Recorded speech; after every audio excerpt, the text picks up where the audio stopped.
Naitwa Asizia Puya. Nafurahi sana kuwa sehemu ya watu waliohudhuria kwenye tukio hili kubwa sana na adhimu ambalo limeandaliwa na Umoja wa Wanawake Madaktari wa Kiislamu ambao wameanzisha mfuko maalum wa kuwasaidia wagonjwa kwa kuwapatia usaidizi wa kifedha kupitia kadi au kulipia gharama za matibabu. Kama tunavyofahamu, mtu anapopata matatizo yote ya kiafya, especially ukiwa ni mtu ambaye kwenye maisha yako hauna kipato kikubwa hivyo, hata kama ukiwa na kipato kikubwa, lakini mara nyingi maradhi huwa yanakuja bila hodi. Kwa minajili hiyo, gharama za kulipia gharama za matibabu, watu wengi wanakutana na changamoto hiyo, kwa sababu jambo linavyokuja unakuwa hujaandaa fedha au hujajipanga, hukutegemea kama gharama zitakuwa hivyo. Kwa hiyo usaidizi huu utakwenda kuwasaidia watu wengi, hasa watoto, ambao itakwenda kuwapunguzia familia gharama, lakini muhimu zaidi itakwenda kuwafanya watoto waende wakapone yale maradhi ambayo pengine familia ilipata mshtuko na kuona mwanangu anaumwa hiki afu sina pesa ya kumhudumia.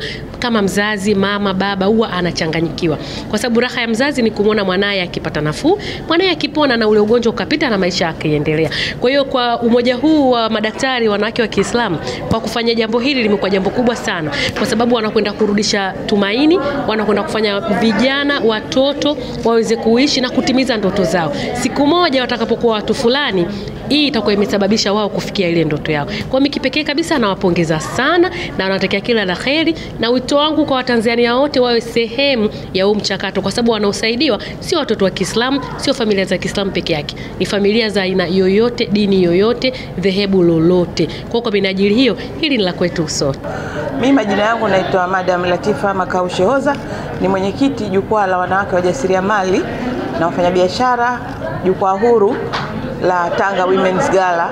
Nimetoka Tanga leo kwa kuitikia wito. Maamrisho ya dini yanatuelekeza itikieni wito wowote ambao unaweza kuhuisha nafsi, na huu nimeuona ni miongoni katika wito huo. Leo tumekusanyika hapa kwa ajili ya madaktari wanawake wa Kiislamu ambao wamezindua mfuko maalum wa kuweza kufanya usaidizi kwa familia ambazo ziko katika hali duni. Ni jambo zuri, limeleta furaha, na hata maamrisho ya dini yanatuambia kuweni katika watu wa kuleta furaha miongoni mwenu. Hili ni jambo kubwa la furaha ambalo linaenda kuleta usaidizi kwenye matibabu. Hakuna jambo zuri kama la kumsaidia mtu swala la matibabu. Kwa hiyo binafsi nimefurahi na ninawapongeza na nawaombea Mwenyezi Mungu jambo hili liende likadumu na likue. Kama ambavyo wenzangu wamesema, ni wajibu wetu, especially wa mama, kuwa sehemu ya hili. Hakuna mama anakuwa na amani kama ambaye anaweza kuona anapata usaidizi wa kimatibabu wa familia, na inampa mama nafasi, especially kwa sisi ambao tunasema ni wajasiriamali. Familia inapokuwa na uimara wa uhakika wa matibabu, unapata nafasi ya kutafuta na kuanza kufanya mchakato huo wa kuisaidia familia kwenye ujasiriamali, na inaenda kuipa jamii nafasi ya kuweza kusustain kwenye huo ujasiriamali, kwa sababu uhakika wa matibabu wa familia unakuwa una guarantee. Kwa mimi ninawapongeza, lakini nawaombea Mwenyezi Mungu jambo hili liendelee, kwa sababu linatija, na rai yangu ni kwa kila especially wanawake, twende tukasupport hili, twende tukaliunge mkono. Nina imani kwa pamoja tunaweza kuweka uthabiti na uyakinifu wa kuhakikisha kila familia, kila mtoto anaweza kwenda kuwa na uhakika wa kuweza kupata matibabu. Majina naitwa Nafisa Seif Mohamed, ni mjasiriamali kutoka Tanga Women's Gala au Tanga Women Foundation.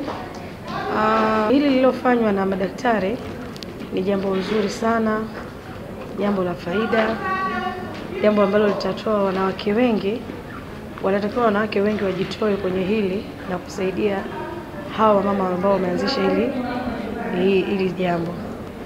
Mimi kama mimi nimefurahishwa sana na hawa wanawake wa Kiislamu ambao ni madaktari, na wamefanya jambo kubwa sana ambalo mwingine yote hawezi kufanya.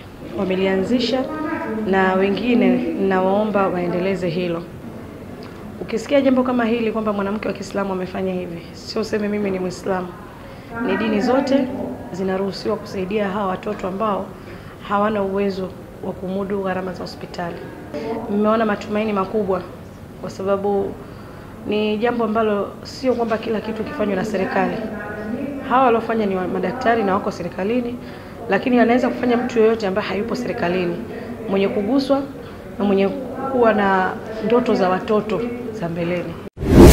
Kaja TV ni channel bora kabisa, ipo kwa ajili ya kukuletea matukio mbalimbali kama vile habari, matukio ya kijamii, kisiasa, kiuchumi, michezo, mikutano ya Injili, harusi na ibada mubashara. Usiache kusubscribe, kucomment na kulike ili uendelee kupata taarifa mbalimbali kutoka hapa Kaja TV.